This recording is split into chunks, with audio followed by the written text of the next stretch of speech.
Namaste. It is a wonderful privilege to be back here in India, in New Delhi. Your Excellencies, the distinguished dignitaries and delegates, it gives me great pleasure to once again be with you here and to really see what are some of the things that we can collectively do to make this place or the world a better place to live. I observe that indeed I think my colleagues on this panel as well as the speakers that have gone before me have covered the key subject matters in such a complete a manner that it scarcely leaves me with very little to say. However, the question that we should be asking is that the 7th World PetroCoal Congress, why are we here? Why are we on this pilgrimage, as it would appear, that year after year we meet here to exchange ideas where the best scientific minds and as well as economic minds get together to look at the challenges that are facing the world and ask ourselves, what can we do? I must say that I continue to be moved by the spirit of the late Dr. Saxena in terms of the impact that he's had and the vision that he contributed towards that we see continuing to be in action. It reminded me of the story that has come out of Hollywood recently of another great Indian, Srinivasa Ramanujan, the man who knew infinity. And it is a wonderful story indeed that I think really when we look at the World PetroCoal Congress and looking at what this great mathematician did and how the world and the understanding of astronomy has been redefined by his work. I wonder as to what is it that will come out of the World PetroCoal Congress that can redefine the manner in which the world uses energy. Yes, indeed, I think 2 Decembers ago we saw the world meet, and indeed India was at the forefront of that at COP21, saying, well, what are the things that can be done to reduce the impact of carbon emissions on our environment? And I think that the World PetroCoal Congress, the minds that converge here every year, there's a lot more that actually we should be doing to enhance that debate of a low carbon earth which will lead to better environment, but at the same time bearing in mind that there are still billions of people that do not have the things that you and I have gotten to take for granted, which are premised on reliable supply at the least cost possible of energy and specifically electricity. And that therefore we cannot sit on our laurels. We need to be spurred to work a lot more harder to ensure that energy can become available to all. I'm moved by the statement that has been made by the Minister Goyal just now of the goal of ensuring that there are 100 units of electricity that can be available for the poorest of the poor. Now, I come from South Africa, and I cannot help but really start to see the reality of what is happening in the world, that more than 50% of the world's population lives in urban areas. The question that we need to be asking is that what is the quality of the urban life that those 50% plus of the world's population is actually enjoying or enduring? Now, coming from South Africa, we have higher density areas that are called townships. And I can vividly remember as a young boy growing up in one of the townships, and the township of Tembisa, that even then we needed light and heat at home. And one of the sources of light and heat at home was anthracite coal. That anthracite coal was what we depended on, but in those days it was available to many. And one of the good characteristics or properties of anthracite coal had been that it is a higher energy and a almost smokeless fuel. But that world has changed. As we've seen that people, then I'm talking about 30 years ago, the South African population in total was no more than 25 million people. Today we have got 56 million people. So we're still a smaller nation compared to India, but I guess this will maybe hopefully paint a picture for you. That we've seen those higher density areas, the townships getting even more bigger. That in fact in South Africa, we have got more than 70% of our population now living in urban areas. In majority of them in conditions of squalor, and majority of them seeking light and heat at home. And the less availability of anthracite coal has caused many of these residents in the higher density areas to be going for bituminous coal.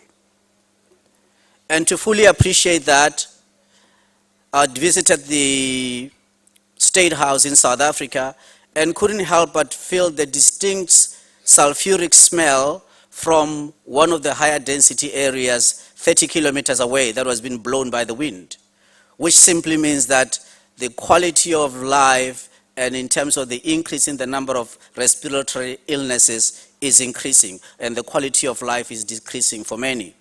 So why am I sketching out all of this? I'm sketching out all of this to highlight the importance that all of us should really pursue the Holy Grail. And the Holy Grail, as has been pointed out, in my opinion, is Hilly. Higher efficiency, low emissions should be what we all hoping to attain. But that on its own, and as a former investment banker myself, I fully appreciate that Hilly on its own is not enough. What we need is to find out and do research and development on being able to realize a higher revenue per ton of coal that we use. That therefore, as we are pursuing environmental initiatives, we need to be finding out what are the solutions, what are the things that we can use to extend the use. To just simply have coal burning in a boiler to produce electricity, it is not an efficient use of this very versatile energy compound. And therefore, I think the challenge comes to all of us that we need to be saying, what are the things that we need to look at? And I would like to maybe sketch two. And coming from South Africa, which is still a very small coal producer and coal user, we currently are generating 95% of our electricity, which is 34 gigawatt, from coal. But at the same time, we are producing 150,000 barrels of liquid fuels from coal. That brings the totality of our use of coal for both industrial and energy generation or power generation to just over 250 million tons of coal a year. But as a country that is premised on that, even if we were to double our coal production to 500 million, as a country would still be mining coal for the next 200 years. So that brings into account then this key challenge: how do we ensure that coal can be seen as a greener energy source? And one of the ways, which is not a new technology, and as Solomon once said that there is nothing new under the sun, that coal liquefaction offers us one other avenue whereby coal can be a cleaner source of energy. And as I made mention, already South Africa is producing 150,000 barrels of liquid fuels, transportation fuels from coal. and another 45,000 barrels of liquid fuels from gas. So liquefaction, for me, is one of those key, because out of that 150,000 barrels of liquid fuels that are produced, we're seeing a range of other industrial products. Therefore, that has increased the revenue per ton of coal that is being mined in the liquid fuel space. And at the same time, we have seen the benefits that we are able to produce the cleanest liquid fuels by far, where we have got 5 parts per billion of sulfur in our diesel.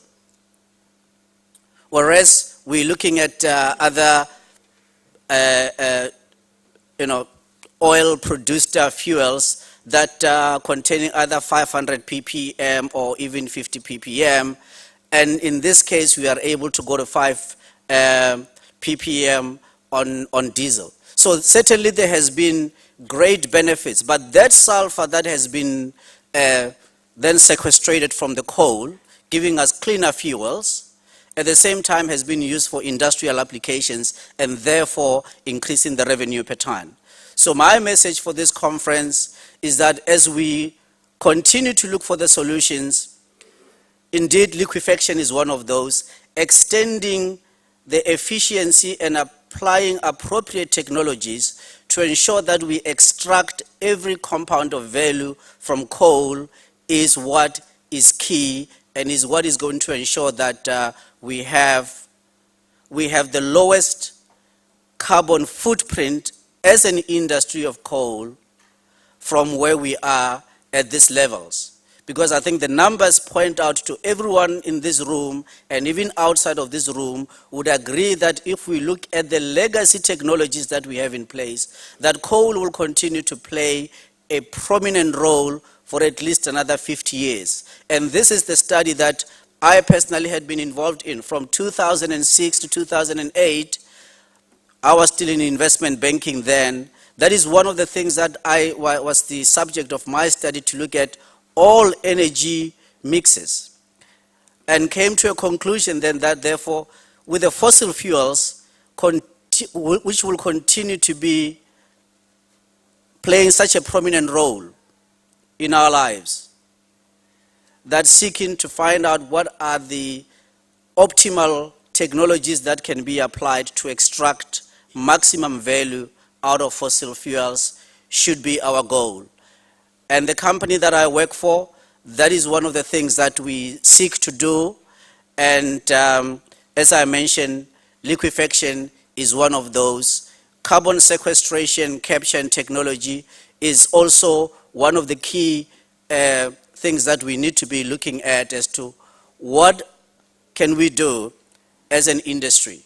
But very importantly, I think that for the policymakers, and as the World PetroCoal Congress seeks to be a lobby group to the policymakers, is to elevate our discussions to the head of state level.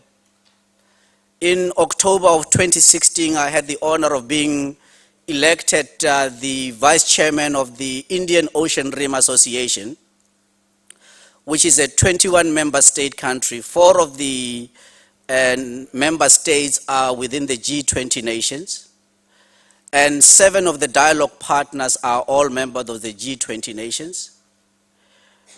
2 billion people, $9 trillion GDP. Now, when you look at those numbers there, and you look at the makeup of those countries that make up the 2 billion people, energy poverty is a perennial problem that needs to be solved. And fossil fuels, and specifically coal, is going to play a prominent role, because at least 3 of the 21 nations within the IORA, as it is called, they are key coal consumers and coal producers, and those are Indonesia, India, as well as South Africa. So therefore, it is important that we elevate our discussions to the head of state level, and more so as the leaders will be meeting in a month from now, or in 3 weeks rather, in Indonesia. It's one of the things where organizations such as the Energy Environment Foundation, we need to find our agenda, because it has been my observation that for a very long time, there has been a lot of discussion about fossil fuels without the participation or full participation of the subject matter experts, which are the energy producers. And with those thoughts, I just want us to, over the next 2 days, as we continue with this program, to really see what are the things that we can be able to do to ensure that this world, it is indeed a better place for all, that energy poverty can be eradicated. But as we do eradicate energy poverty and using fossil fuels as the mainstay, particularly coal, that we can ensure that the quality of life of the majority is not compromised by the emissions. But as we do so, also ensure that we take advantage of that. The cleaning up of coal brings about commercial benefits to the investor community, to the operators, and of course to the governments. And lastly, I want to say that as we continue in this work, I've seen that there's a lot of temptation by the policymakers to want to tax fossil fuels in order to add to the fiscus, with very little coming into research and development. So I'm hoping that as we seek to elevate our discussions, we can probably introduce, for what we have now with the Excellence Awards, which I believe are very critical to encourage many, that even at the heads of state level, we can start to see those Excellence Awards coming in to new innovations that bring us to the critical mass, to the commercial scale of clean coal technologies, so that indeed coal can be a greener energy source. I thank you.